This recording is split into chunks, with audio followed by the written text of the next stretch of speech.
Olá a todas e a todos, está começando agora mais um Brasil de Fato entrevista e nessa semana a conversa com o governador do Maranhão, Flávio Dino. Tudo bom, governador? Como vai? Uma alegria poder conversar com todos e todas que estão nos acompanhando. Muito obrigado a vocês pela gentileza do convite. Flávio Dino de Castro e Costa nasceu no Maranhão e se graduou em Direito na Universidade Federal de seu estado, onde leciona no curso de Direito Constitucional. Foi juiz até 2006, quando se elegeu deputado federal pelo PCdoB. Em 2014, foi eleito no primeiro turno como governador do Maranhão e reeleito para um segundo mandato em 2018. Obrigado, o senhor Flávio Dino, por atender o nosso pedido aí dessa entrevista. Acho que a gente tem bastante coisa para conversar, mas gostaria de começar esse papo contigo falando sobre as manifestações dessa semana, no 7 de setembro. Vários batalhões policiais têm declarado apoio ao ato chamado por Bolsonaro e ficou no ar esse clima de que pode haver uma incitação do presidente em relação aos militares, uma incitação, algumas incitações muito claras, inclusive. No Maranhão, como é que está sendo tratada essa questão, governador? Eu não vejo que teremos, nestes dias tão tempestuosos, infelizmente, desdobramentos no sentido de uma ruptura amanhã, depois da manhã, enfim. Contudo, não podemos minimizar o que está ocorrendo. Acho que são fatos gravíssimos, porque são tendentes a uma ruptura, são conducentes a um golpe. É uma tentativa de preparação de terreno, uma espécie de ensaio geral daquilo que é o sonho do Bolsonaro. Ele tenta, com este sonho dele, que é um pesadelo para a nação, contaminar o conjunto de instituições do Estado e da sociedade. Não tem obtido êxito nesta contaminação de modo amplo. Ele conseguirá mobilizar, sim, o contingente que já está engajado neste esdrúxulo projeto que ele lidera, mas não irá conseguir ampliar suas forças. Este raciocínio se aplica às polícias, ou seja, teremos policiais participando, sim, teremos policiais participando armados, amotinados, para invadir prédios públicos? Creio que não. Se houver, haverá resposta disciplinar no Maranhão e na imensa maioria dos estados, nos termos da lei. E não creio, portanto, que o Bolsonaro consiga envolver as forças policiais nacionais para um propósito de ruptura da ordem democrática, ruptura do sistema constitucional. Eu não consigo enxergar energia vital no bolsonarismo para ampliar, para alargar a sua base social. O que ele está tentando é radicalizar, tornar mais virulenta, mais sectária a base social que ele ainda tem, que está se estreitando. Eu creio que esta é a tendência mais forte. Não vejo o governo recuperando a sua imagem, a sua capacidade de implementar políticas públicas, uma vez que a equipe é muito desacertada, muito equivocada, não tem plano algum, não tem programa algum, e o comandante é um desastre absoluto, que é o próprio presidente da República. Então, às vezes tem um ou outro ministro bem intencionado ou que quer fazer alguma coisa de útil para o país, e o Bolsonaro vai lá e demite. Ele fez isso, inclusive, com os generais. Acho que parte dessa falta de ambiente para essa subversão à ordem constitucional que ele pretende liderar deriva do fato de ele ter humilhado seguidamente generais. Ele humilhou generais assim, da maior importância para as forças, como o general Santos Cruz, um dos poucos comandantes aí efetivamente em campo de batalha, em forças de paz da ONU. Mais recentemente, o ministro da Defesa, o Fernando Azevedo, militar legalista, foi praticamente enxotado do governo. Então, essa resistência deriva também disso, do Bolsonaro ser esta alma atormentada, confusa, meio delirante e muito agressivo com tudo e com todos. Então, eu não vejo que ele consiga maioria nas Forças Armadas para um intento ilegal, inconstitucional. Governador, as federações elas sempre tiveram um papel importante na história do Brasil, né? Sempre foi dedicado aos governadores um papel relevante, de fato, em alguns estados, inclusive a projeção é nacional, né? É automática, né? O sujeito se transforma em governador e almeja aí algumas carreiras maiores na política.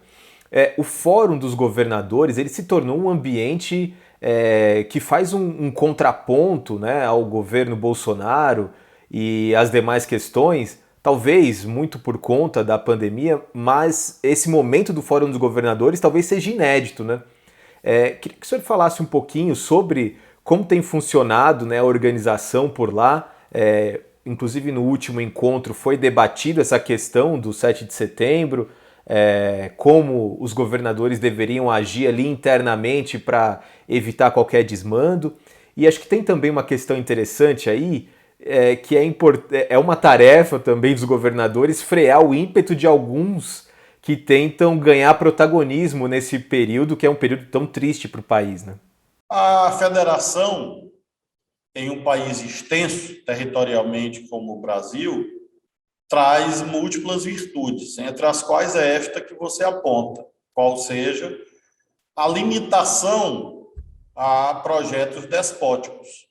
O federalismo é uma técnica também de contenção de abuso de poder, exatamente porque o presidente da República tem muito poder, mas não tem todo o poder. Os governadores exercem um papel, os prefeitos, e cada um eleito no âmbito dos seus respectivos territórios. Nós vimos isso agora na pandemia. Se o presidente da República tivesse um poder hierárquico por sobre os governadores ou prefeitos, nós teríamos já a essas alturas mais de 1 milhão de mortos, seguramente, porque ele teria imposto o negacionismo e a negligência como padrão de política pública. Então, essa ideia de contenção, de controle recíproco, e, portanto, de preservação da autonomia constitucional dos estados e dos municípios, é vital. O Supremo Tribunal Federal, corretamente, protegeu a federação e, com isto, trouxe a possibilidade dos governadores liderarem o combate à terrível pandemia do coronavírus. O Fórum Nacional de Governadores tem sido muito demandado em razão disto. Nós não temos ali a homogeneidade, mas nós temos conseguido fazer mediações na direção correta, sobretudo no que se refere à temática da saúde pública, à temática democrática, proteção à democracia, e também no que se refere às próprias condições de funcionamento da federação. Então, acho que o Fórum Nacional de Governadores, que há 16 meses que não faz reunião presencial por conta da pandemia. Temos feito reuniões virtuais, muitas, essas ferramentas que são muito difundidas hoje.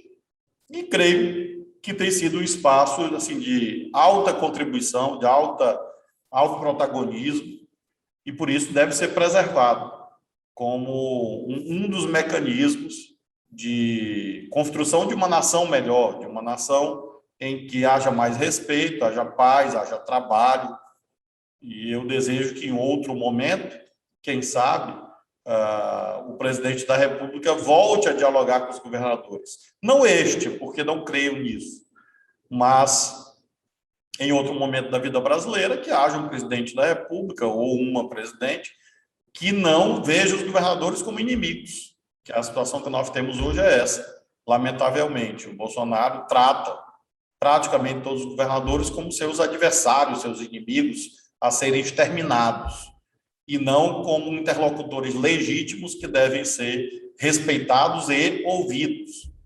Então, nós vivemos um momento difícil da federação e considero que somente com uma mudança política nós vamos viver um ambiente de mais harmonia, como é o certo, como nós desejamos.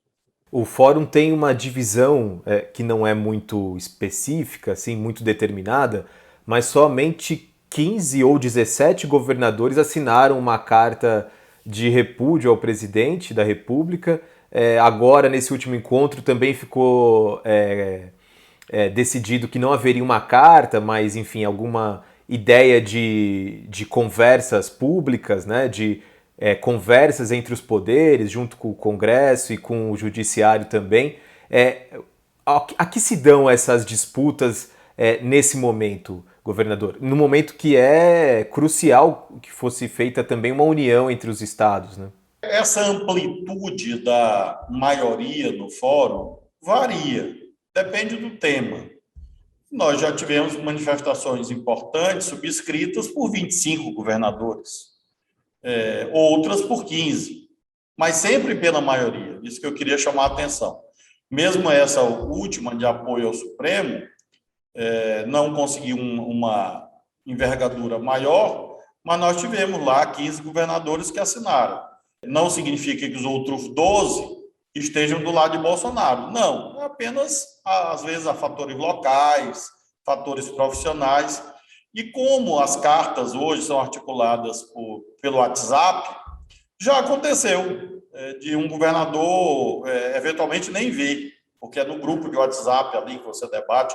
Essa mesmo do Supremo eu propus já na sexta-feira e saiu na segunda pela manhã. Então, praticamente sábado e domingo foi o momento de colheita das assinaturas, coleta das assinaturas, e aí talvez um ou outro não tenha nem visto, acho eu.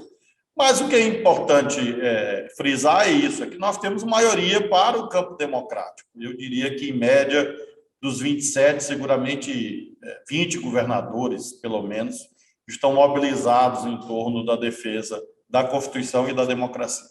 Governador, o senhor citou o Supremo Tribunal Federal e agora queria ouvir também do jurista Flávio Dino. O STF tem sido um contraponto, né, ao Congresso e ao Legislativo. A gente tem visto algumas questões sendo decididas unilateralmente pelo Judiciário, pela Suprema Corte. No entanto, o Supremo tem entrado em uma seara perigosa para o Judiciário. O que fica de legado pós essa era Bolsonaro, em que o Supremo foi importante, foi decisivo em vários temas? Há um legado negativo desse momento?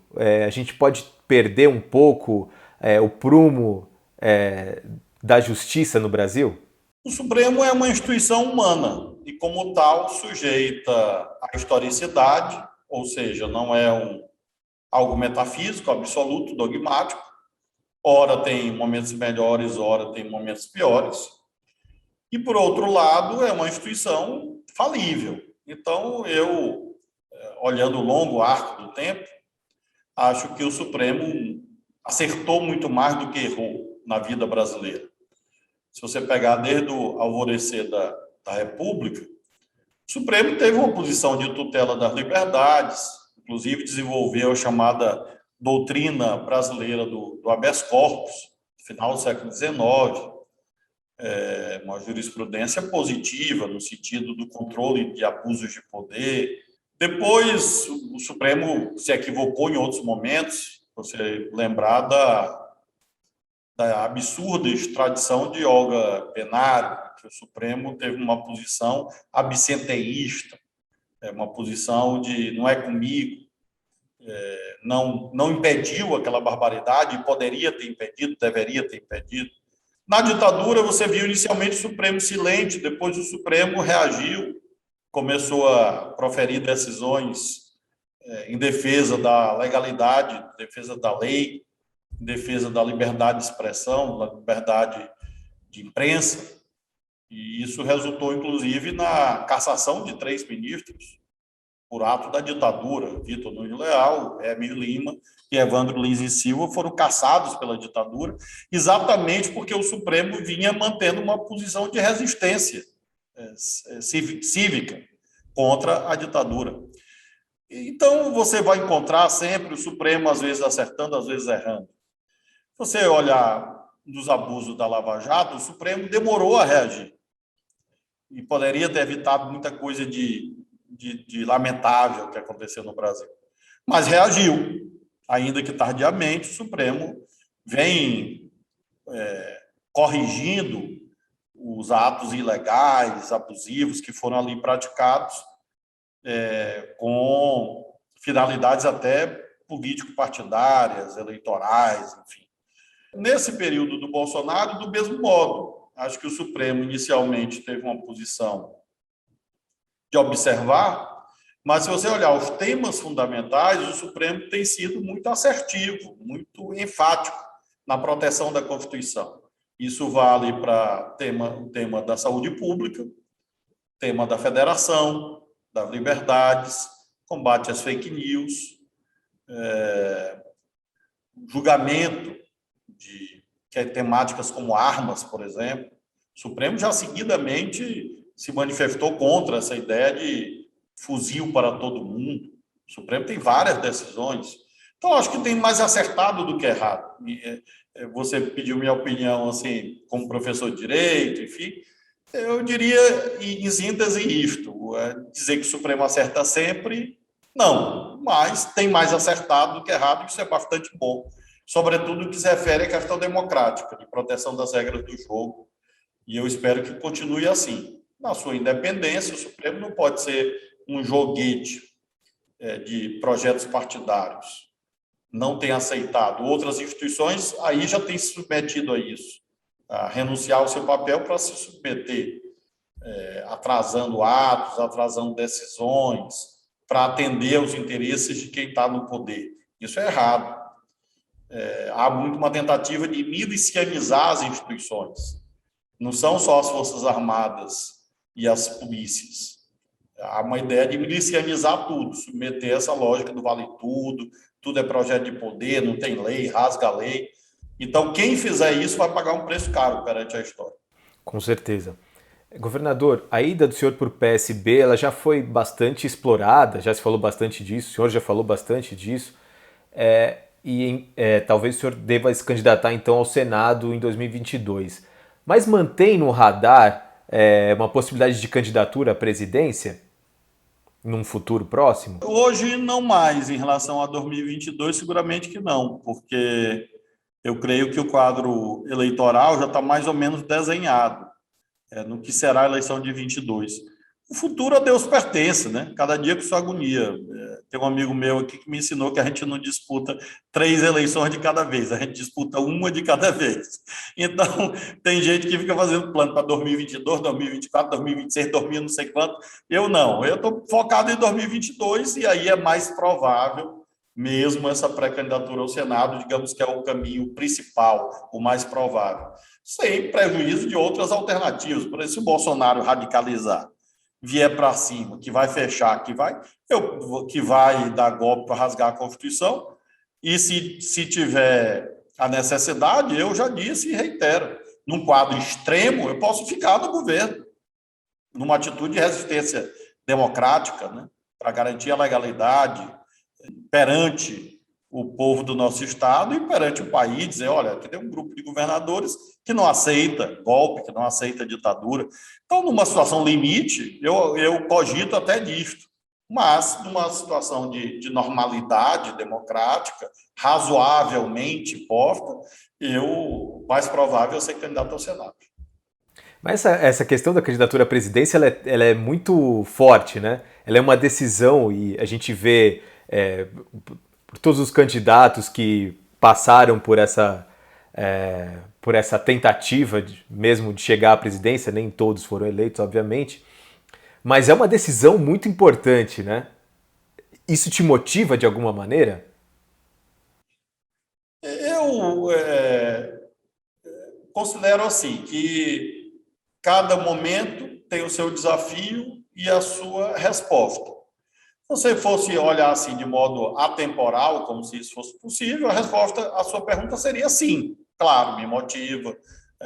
Eu Fui juiz, fui deputado, sou governador, atuei nos três poderes do Estado. Temos uma boa aprovação aqui no governo. O governo tem uma aprovação hoje muito alta, ou seja, no Estado cheio de dificuldades, conseguimos bons resultados em um contexto terrivelmente dramático. Então, há razões para impulsionar digamos, esse entusiasmo. Mas isso é hoje, né? Eu também não sou obcecado, eu não sou obstinado, assim, no sentido... Não é uma obsessão, não é algo que vai, quando eu chegar perante, no meu sistema de crença, chegar lá perante São Pedro, e São Pedro disser, vamos fazer aqui teu balanço aqui de pontos positivos, pontos negativos, né? E eu não vou me lamentar para São Pedro, olha, eu queria ser presidente, eu não fui. Não é uma coisa que vai fazer falta para mim. Eu não sou infeliz ou serei infeliz por causa disso. Se for possível, claro que eu vou disputar, mas se não for também, eu sempre procuro ser correto nas funções que eu exerço. Ser um bom servidor público, ser um bom servidor da população e servir a um campo político, a uma causa, um sistema de causas que eu escolhi para a minha vida. A causa da justiça social, da igualdade das pessoas, de respeitar o dinheiro público, de respeitar o patrimônio público, de defender os direitos dos mais pobres. Então, isso é o mais importante. O resto é consequência. Falando sobre 2022, o ex-presidente Lula recentemente falou sobre o tema regulação da mídia. E aí muita gente torceu o nariz, estranhou, começou a imputar a ele certo autoritarismo. Mas essa regra, no entanto, ela é utilizada em várias democracias mundo afora, principalmente nos países do norte do planeta. É bem comum esse tipo de regulação. Por que há tanta resistência ao falar sobre o tema aqui no Brasil, governador? Porque eu acho que falta a leitura da Constituição. Eu até peguei aqui a Constituição enquanto você fazia perguntas, porque você pega a Constituição nos artigos 220, 221, 222, 223, 224, e você vai ver que já tem uma regulação da mídia. Está aqui na Constituição, ó, Constituição Democrática. Aí você tem uma série de regras que precisam ser operacionalizadas. A chamada regulação econômica, isso também está no artigo 170 até 174 da Constituição, para evitar monopólios, a responsabilidade pelo poder da mídia. Mesmo essa questão de conselhos, né? A Constituição fala no Conselho, está no 224. Conselho de Comunicação Social na forma da lei, está escrito aqui. Durante a gestão do ex-presidente Lula em 2004, o Planalto chegou a enviar uma proposta ao Congresso para a criação do Conselho Federal de Jornalismo, mas a repercussão negativa do projeto fez o governo retirá-lo da pauta. A ideia seria seguir artigos da Constituição que determinam regras para os meios de comunicação, como limitar monopólios e oligopólios e programações que atendam princípios regionais e independentes. Então, eu realmente não entendo que haja esse clamor contrário a esse debate. Quer dizer que tudo pode ser regulado, tudo é, na verdade. Tudo sempre é regulado de algum jeito. Isso refere à política, refere às atividades privadas. A mídia também tem, como eu disse, tem regras constitucionais, regras legais. E se não há, por exemplo, um código de ética profissional, o que acontece? Acontece que o Poder Judiciário é chamado muito frequentemente a ser quase que uma instância disciplinar em relação a jornalistas, porque os advogados, os contadores, os engenheiros, os médicos e todas as demais profissões têm os seus conselhos profissionais. E aí, quando você tem algum problema, você aciona esses conselhos, enfim, com esses profissionais. Às vezes funciona, às vezes não funciona, você tem pelo menos um lugar de onde registrar a sua reclamação. A Constituição fala no Conselho de Comunicação Social, está aqui. Então, eu acho que o ex-presidente Lula, ao propor esse debate, está propondo algo que já está na Constituição e que pode ser e deve ser debatido. E não pode ser interditado. Não pode ser impedido esse debate, como alguns querem impedir, e confundir isso, isso é censura. Não, como você mencionou, tem vários países do mundo que têm leis tratando sobre propriedade cruzada, sobre monopólio, etc. E isso nada tem a ver com o conteúdo da informação jornalística, com dizer o que pode ou não pode ser publicado, que aí sim, obviamente, seria inconstitucional, porque aí sim seria uma censura. Então, é uma regulação das empresas e não da atividade em si, e cumprir o que está na Constituição. Em nenhum momento o ex-presidente fala sobre regulação de conteúdo, né? Mas sim sobre regulação da comunicação, né? Das mídias, né? Nos Estados Unidos é muito comum, inclusive até um pouco dura, né? Você tem uma limitação muito clara e específica sobre partição de meios de comunicação em uma mesma região, né? O sujeito não pode ter um Como tem oligopólio, né? também, é curioso, Zé Bernardes, tem também no sistema financeiro. Os Estados Unidos têm muito mais banco do que o Brasil, do que o nosso país. É Então, verdade. o país que é tido como um exemplo do capitalismo, para os que creem no capitalismo, tem regulação sobre propriedade de grupo de mídia, tem regulação sobre bancos, diferente do que existe no Brasil. Então, eu acho que às vezes é um pouco, como disse, quase aí sim uma censura, querem censurar esse debate, quando ele é um debate importante. Verdade. Governador, para a gente chegar no final da nossa conversa, o Maranhão avançou bastante na vacinação, tem quase metade da população já vacinada, né? 49% ou um pouquinho mais, o senhor pode me corrigir, por favor. Como é que está essa discussão, e principalmente no fórum dos governadores, sobre essa questão da terceira dose da vacina? Parece que andou bastante, o Ministério da Saúde já entrou e determinou que seja liberada essa terceira dose, né? São Paulo, por exemplo, já colocou até datas para que essa imunização, esse reforço comece a ser aplicado. Seria importante, primeiro, fazer com que o conjunto das federações, dos estados e municípios avancem como um todo na segunda dose para depois entrar nessa terceira dose? A questão é que você tem grupos mais vulneráveis e que desenvolvem uma resposta imunológica mais baixa.